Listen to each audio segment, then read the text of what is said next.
Laugh about the baby Harley all you want, man, but there's been a lot of people spanked by Sportster.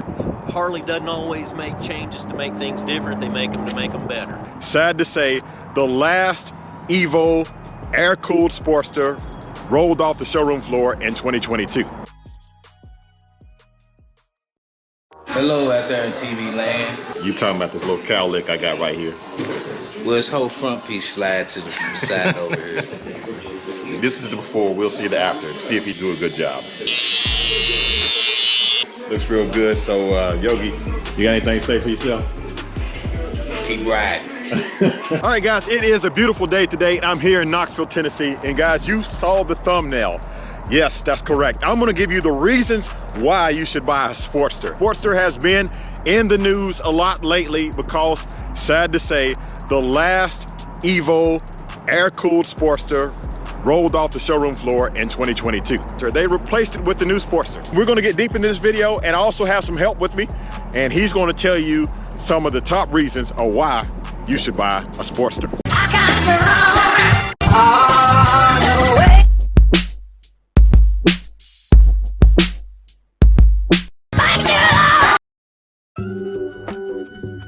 All right guys, so welcome back to the channel. If this is your first time coming to the channel, my name is Tall, and this is YouTube channel Traveling Tall. And the channel's about test rides, tutorials, product reviews, installations, demos, and traveling. Today, we're gonna be talking about Sportsters and why you should own a Sportster. And I have with me today, Chad from Bootlegger Harley-Davidson. What's going on, Chad? Not much. How y'all doing out there? We were just talking earlier before we start making this video. I can think of flat track racing, hill climbing, drag racing, and even our modern top fuel Harleys are all running a Sportster derived motor. Yes. It's not a Harley motor, but yeah, it has the architecture, it has the 4 camshafts. It's to look at it, you know good and well you're looking at a Sportster motor that just happens to make 1,300, 1,500 horsepower. Let's talk about some of the changes. The overhead valve bikes started in 1957 and ran through 1985. Not a lot of differences. They did go from 1975, they went from right side shift to left hand shift. Wow. So if they had to shift on the right side, then the brake was on the left side, the rear brake. Exactly. In 1967, they introduced the electric start, an old ailment called Sportster knee. They were notorious for kicking back. They were magneto fired for years, you know, early on. So the electric start was a big gain in you know, ease of operation, let's say. In 85 being the last year of the Ironhead, 86 was the first year of the Evo powered Sportster, which is what's represented here basically. From 86 until 2022, they've been running the Sportster close to the same way. Very, very close. Harley doesn't always make changes to make things different. They make them to make them better. I like the way it looks, just very retro looking. The styling of it, it's a nice looking bike. The reason why I can't have a Sportster, look at this bike. I'm just too big for it. As I said that, there was an Instagram post of a guy that I met at Bootlegger who was 6'7", who rode a Sportster from Ohio all the way to Tennessee. So maybe I shouldn't say I'm too big for it. I don't know, but it's a cool bike. 2004, they quit rigidly mounting the motors in the chassis and went with a rubber isolation system. In 2007, bye-bye carburetor. All Sportsters became fuel injected, yeah, and life got easier for a lot of people. So what's your opinion of the Sportster, of the older model Sportsters? Well, I mean, it's it's an American icon. Yeah, it is. It's known the world round for its performance. Laugh about the baby Harley all you want, man, but there's been a lot of people spanked by Sportster. And I'd like to have one to make it a drag bike, seriously, but as you see, being 6'6", it's not so easy to fit on this bike comfortably. But you don't really need to be comfortable to run down the drag strip. So who knows, maybe I will. Any Harley you can make your own, but I'm telling you, Sportster's book of accessories is probably bigger than a phone book. What do you think about this one? I like it.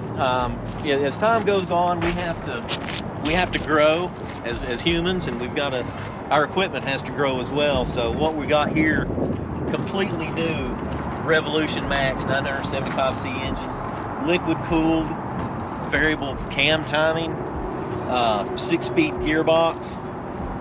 Just a remarkable machine. The motor is actually the chassis.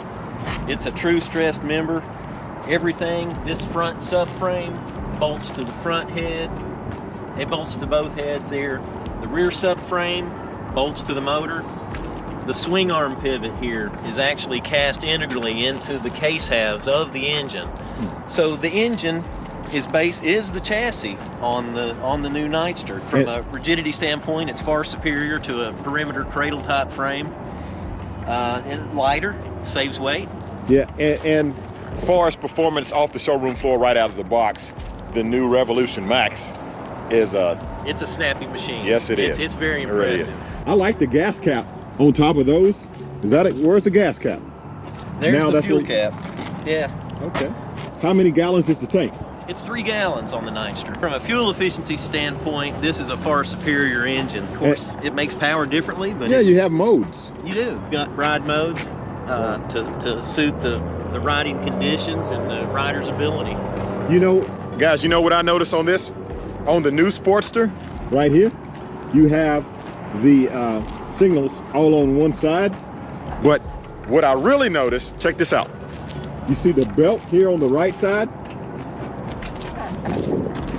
The belt's not on the right side. The belt is on the left side here. So they switched it up a little bit. So let me give you the reason why I would buy a Sportster, if I could fit, let's just say that. Because you can do so much with them. You could change them into a flat track replica bike. You could change them into a scrambler. People do hill climbing with them. Drag racing definitely is a huge plus with these Sportsters. I see people stunt riding with Sportsters, and the parts catalog is endless for them. You can accessorize these things and make them your own like no other model Harley-Davidson motorcycle out there. And that is why I would buy a Sportster. I've had several.